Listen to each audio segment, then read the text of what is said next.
Bienvenue à chacun et à chacune de vous. Mon nom est Paul-André Durocher, je suis l'archevêque de Gatineau et vous écoutez La Parole au temps de Noël, une série où j'explore avec vous les lectures bibliques proposées pour la célébration quotidienne de l'Eucharistie durant ce temps de Noël qui va finir demain avec la fête du baptême de Jésus. Et aujourd'hui, nous finissons de fait notre lecture de la première lettre de Saint Jean. Hier, si vous avez pu me suivre, vous m'aurez entendu parler de la dernière phrase de l'extrait que nous lisions, la première lettre de Jean, chapitre 5, verset 13, qui disait ceci. « Je vous ai écrit cela pour que vous sachiez que vous avez la vie éternelle, vous qui mettez votre foi dans le nom du Fils de Dieu. » Il me semble que ça aurait été une belle finale à ce texte. Je vous ai écrit cette lettre pour vous rappeler que vous avez la vie éternelle parce que vous avez mis votre foi au nom du Fils de Dieu. Mais l'auteur ne finit pas là. Il continue avec un passage, 7 versets 14 à 21, qui cause bien des maux de tête aux spécialistes. Il y a un nouveau vocabulaire, des mots qu'on n'a pas vus encore, des expressions, des façons d'écrire, des thèmes qu'on n'a pas analysés. C'est très étrange pour une conclusion d'un texte comme celui-ci. On ne comprend pas trop d'où ça vient, d'où ça sort. Et c'est un peu déroutant, je dois vous l'admettre. Moi, je le trouve déroutant. Mais je vais essayer de l'expliquer comme ceci. On vient de finir sur des mots de vie, que vous avez la vie.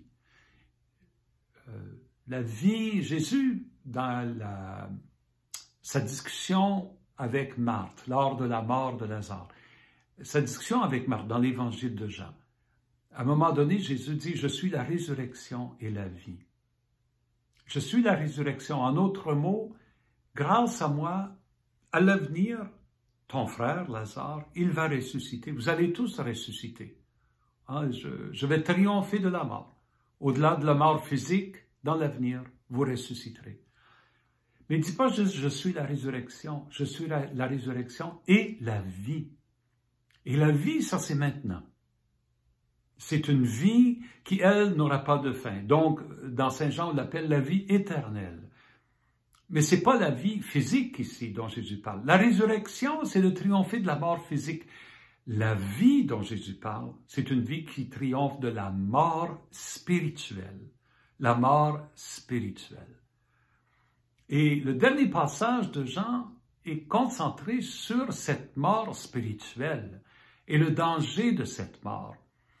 Et le danger, il est là dans la communauté, et la preuve, ce sont ces opposants, ces anciens membres de la communauté qui ont quitté, parce qu'ils ont arrêté de croire, ou ils ont refusé de croire vraiment que Jésus est le Fils de Dieu. Ils ont arrêté de croire que la mort de Jésus, c'est le salut du monde. Ils ont arrêté de croire dans l'amour mutuel profond les uns des autres. Tout ça, ils l'ont rejeté. Et c'est une mort spirituelle que l'auteur voit en ces gens-là. Et il veut avertir les membres de la communauté de ne pas tomber dans ce piège-là. Il reconnaît aussi qu'il y a des maladies spirituelles, des blessures spirituelles à la vie spirituelle qui peuvent arriver. Ça peut arriver. Il dit ça, quand ça arrive, il faut prier les uns pour les autres, pour surmonter ces blessures, ces maladies spirituelles. Mais quelqu'un qui est mort spirituellement, il n'y a rien à faire. Il n'y a rien à faire. Ça fait penser à cette phrase mystérieuse dans l'évangile de Marc, quand Jésus il dit « Tous les péchés peuvent être pardonnés, sauf le péché contre l'esprit ». C'est pas clair c'est quoi le péché contre l'esprit. Et ici, non plus, c'est pas clair c'est quoi ce péché qui mène à la mort spirituelle. Un péché profondément mortel. Quand j'étais petit gars, on m'enseignait qu'il y avait des péchés mortels. Aujourd'hui, on parle plutôt dans l'Église de péchés graves, plus sérieux que d'autres. des blessures plus sérieuses. Mais ici, Jean parle d'un péché qui mène à la mort. Alors, écoutons, regardons le texte. « Mes bien-aimés, voici l'assurance que nous avons auprès de Dieu. Si nous faisons une demande selon sa volonté, il nous écoute. Et puisque nous savons qu'il nous écoute en toutes nos demandes, nous savons aussi que nous obtenons ce que nous lui avons demandé. » Ça se tient, ça. Si on prie selon la volonté de Dieu, il le dit, si on est vraiment axé sur la volonté de Dieu, on cherche sa volonté, comme on le prie dans notre Père, que ta volonté soit faite sur la terre comme au ciel. Si c'est sa volonté que l'on recherche et on prie pour que cette volonté se réalise, elle va se réaliser. C'est ça ce qu'il nous dit. Et puis là, il donne un exemple d'un cas dans lequel il faut prier. Si quelqu'un voit son frère commettre un péché qui n'entraîne pas la mort, il demandera et Dieu lui donnera la vie. Vous voyez, c'est cette vie. On revient au thème de la vie ici. Le péché, c'est ce qui empêche de vivre. Le péché, ce sont les blessures qui empêchent de vivre profondément. Et l'auteur continue, « Cela vaut pour ceux dont le péché n'entraîne pas la mort. » Il y a un péché qui entraîne la mort. Ce n'est pas pour celui-là que je vous dis de prier. J'aimerais mieux comprendre qu'est-ce qu'il veut dire par ça. C'est quoi le péché qui mène vers la mort? Pourquoi il dit il ne faut pas prier pour celui-là? Ça doit faire quelque chose avec les opposants. On peut s'imaginer, mais c'est pas clair. Ça demeure un peu mystérieux tout ça. Il continue. Toute conduite injuste est péché, mais tout péché n'entraîne pas la mort. Donc ce qu'il est en train de dire, c'est qu'il y a une réalité. Nous pouvons blesser notre vie spirituelle. Nous pouvons l'affaiblir. Nous pouvons la rendre malade. C'est ça le péché. Ça existe. Mais pas tout péché entraîne la mort. Donc, il faut se soutenir, il faut s'entraider, il faut prier les uns pour les autres dans cette situation-là. Je vais vous dire, moi je pense que nous sommes tous pécheurs dans ce sens-là et nous avons tous besoin de prier les uns pour les autres pour nous soutenir, pour que nous devenions vraiment pleinement vivants. Nous le savons, ceux qui sont nés de Dieu ne commettent pas de péché. Bon, là, ça semble être le contraire de ce que je viens de dire. Mais si on pense qu'il vient de parler du péché qui mène à la mort, il doit être en train de parler de ça encore. Si nous sommes nés de Dieu, nous ne commettrons pas ce péché-là. Ils ne commettent pas de péché, sous-entendu qui mène à la mort. Car le Fils engendré par Dieu, donc Jésus, les protège et le mauvais ne peut pas les atteindre. Si nous sommes en relation avec Dieu à travers Jésus, Jésus va nous protéger de ce péché qui mène à la mort. Nous savons, puis là, cette assurance qui revient, nous savons que nous sommes de Dieu, alors que le monde entier est au pouvoir du mauvais. Le monde entier est au pouvoir du mauvais, le mal, il dit, se répand dans le monde. Et à cause de ça, il faut vaincre le monde, non pas laisser le monde nous vaincre, mais vaincre le monde par notre amour. Et par ailleurs, ce monde est tellement blessé par le mal qu'il a besoin d'être sauvé. C'est pour ça que Jésus est venu dans le monde, pour sauver ce monde. Nous savons aussi que le Fils de Dieu est venu nous donner l'intelligence pour que nous connaissions celui qui est vrai. Ici, cette référence à l'intelligence, il n'a pas parlé de l'intelligence durant toute la lettre. Tout à coup, il sort le thème de l'intelligence. Mais il faut comprendre ici une façon de voir, une façon de comprendre le monde, de se comprendre, de comprendre Dieu. Le Fils de Dieu, il a changé notre façon de voir, de comprendre, qui nous permet de connaître celui qui est vrai, Dieu, le Père. Et nous sommes en celui qui est vrai et en son Fils Jésus-Christ. Donc, il revient avec cette assurance et il conclut, c'est lui qui est le Dieu vrai et la vie éternelle. De qui parle quand il dit c'est lui qui est le Dieu vrai? Est-ce que c'est du Père ou du Fils? Il vient de nommer le Fils Jésus-Christ, c'est lui qui est le Dieu vrai. Ça se peut très bien qu'ici, ça soit une profession de foi ultime à la divinité de Jésus.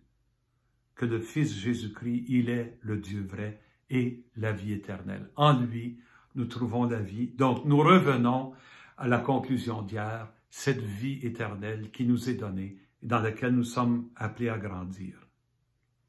Et là, il ajoute une drôle de petite phrase pour la vraie conclusion. Petits enfants, gardez-vous des idoles. Qu'est-ce que ça vient faire là, les idoles? Durant toute la lettre, il n'a pas parlé des idoles du tout. Pourquoi tout à coup une référence aux idoles? Ça pose question. Une façon de le considérer, c'est de se rappeler que dans l'Ancien Testament, l'idolâtrie était considérée comme le péché, la source de tout autre péché. Pourquoi? L'idolâtrie, c'était se détourner de l'alliance. Quel est le premier commandement dans la loi de Moïse, les 10 commandements? Tu n'adoreras que Dieu seul, tu n'auras pas d'autre Dieu devant toi. Voilà le fondement. L'idolâtrie, c'est ce qui nous fait quitter l'alliance. Et tout péché est une forme d'idolâtrie parce que ça vient briser l'alliance avec Dieu. Et Dieu sait qu'à l'époque de cette lettre, de la rédaction de cette lettre, cette communauté dans le monde gréco-romain était entourée d'idoles, à droite et à gauche. À chaque coin de rue, il y avait un temple à un autre dieu, à une autre déesse.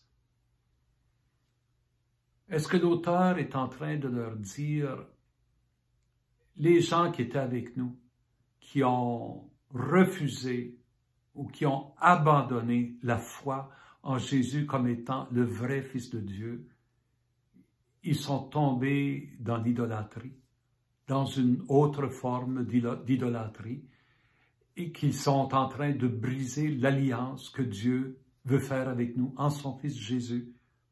Ça se peut très bien que ce soit l'idolâtrie de laquelle il est en train de prévenir sa communauté, ses petits-enfants bien-aimés, comme il les appelle. Et c'est une invitation à nous à reconnaître d'une part que en Dieu, nous avons la vie. Déjà, la vie éternelle est commencée en nous, grâce à son Fils Jésus.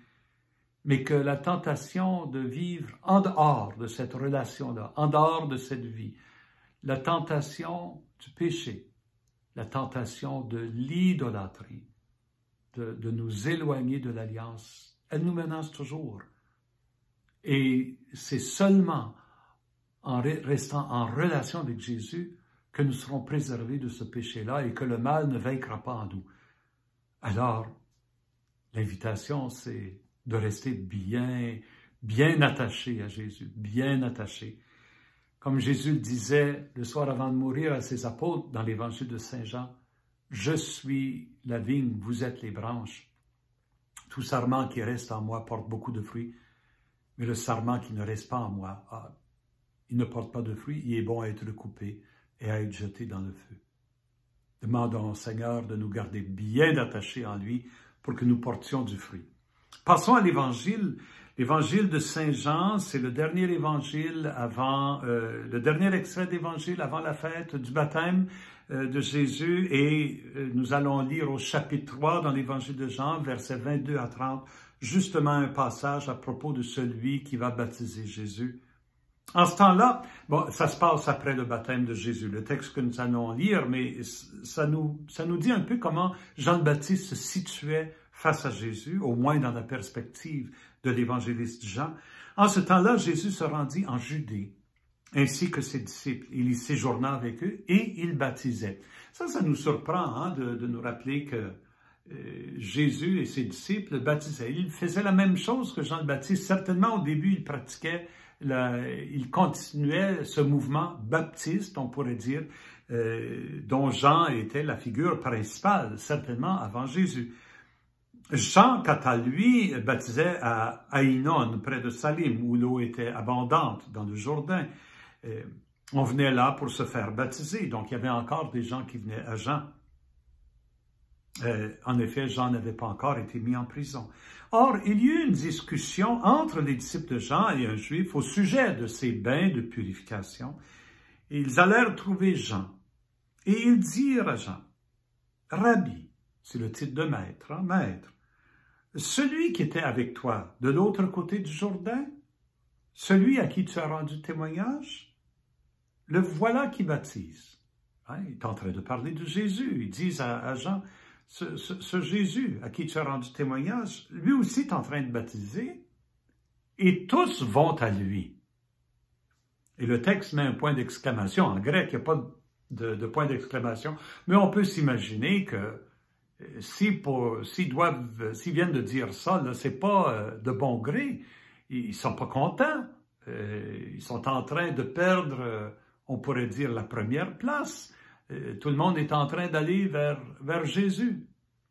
Quelle est la réponse de Jean? Et c'est une très belle réponse. Jean répondit, « Un homme ne peut rien s'attribuer sinon ce qui lui est donné du ciel. » Je ne peux pas réclamer d'être plus grand que Jésus. Ça ne vient pas du ciel, ça. C'est lui qui est plus grand que moi. Et là, il va l'expliquer. Vous-même pouvez témoigner que je l'ai dit. Moi, je ne suis pas le Christ. J'ai été envoyé devant lui. Celui à qui l'épouse appartient, c'est l'époux. C'est une petite parabole ici qu'il donne. Celui à qui l'épouse appartient, c'est l'époux. Quant à l'ami de l'époux, il se tient là, il entend la voix de l'époux et il en est tout joyeux. Belle parabole. Jean-Baptiste se compare au garçon d'honneur à une noce. Ce n'est pas le garçon d'honneur, le marié. L'épouse n'est pas en amour avec lui. Lui n'est pas en amour avec l'épouse, du moins on l'espère. Non, c'est l'époux à l'épouse. Mais l'ami de l'époux, le garçon d'honneur, il est tout content pour l'époux. Il est heureux au son de sa voix quand il arrive pour le mariage. Il est tout content d'entendre le son de sa voix. Il se réjouit. Et c'est ça ce qu'il dit. Il entend la voix de l'époux, il en est tout joyeux. Telle est ma joie. Jean-Baptiste dit ça. Telle est ma joie, elle est parfaite. Jean-Baptiste ne veut rien d'autre que de voir Jésus accomplir sa mission. L'époux et l'épouse, c'est une image qui vient de l'Ancien Testament, du prophète Osée, où Dieu dit « Je vais épouser mon peuple, je vais l'épouser dans la tendresse, c'est la fidélité. » Jésus est celui qui vient au nom de Dieu épouser le peuple. Dans pratiquement les derniers mots du Nouveau Testament, dans le livre de l'Apocalypse, l'Esprit et l'épouse, l'Église, l'Esprit et l'épouse disent « Viens ».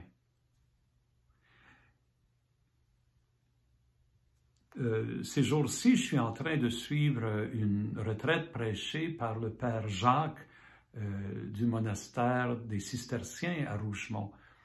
Et il a fait un commentaire sur ces textes. Et il faisait remarquer sur ce texte-ci, puis il faisait remarquer que Jean le Baptiste a la sagesse de discerner entre sa vocation et sa mission. La vocation, c'est la relation qu'on est appelé à vivre avec Dieu. La mission, c'est la tâche qu'il nous donne d'accomplir. C'est pas tout à fait la même chose. Je pense à des parents qui donnent vie à leurs enfants. Ils ont une tâche, et leur tâche, c'est d'élever ces enfants-là, les aider à atteindre l'autonomie, l'indépendance, la capacité de prendre soin d'eux-mêmes, d'elles-mêmes. Voilà la tâche d'un parent, essentiellement. Et à un moment donné, cette tâche-là, elle est finie. Mais ça ne veut pas dire que la relation est finie. Au contraire, souvent, quand la tâche finit, la relation a plus de place pour s'épanouir. Et je connais de nombreux parents qui ont des relations remarquables avec leurs enfants rendus adultes. Hein? La tâche est finie. La relation continue. Et c'est la même chose avec Dieu. La vocation, elle est éternelle. C'est ce que nous serons appelés à vivre dans le ciel. La mission, un jour la mission sera finie. La mission qui est la mienne. Jean-Baptiste sait reconnaître cette différence-là. Le problème, pour beaucoup, c'est lorsqu'ils sont tellement pris avec la mission, la tâche à accomplir, qu'ils viennent à oublier la vocation, la relation qui est en dessous. Pour des parents, ça serait horrible. Ils s'occupent de leur tâche, mais ils oublient la relation.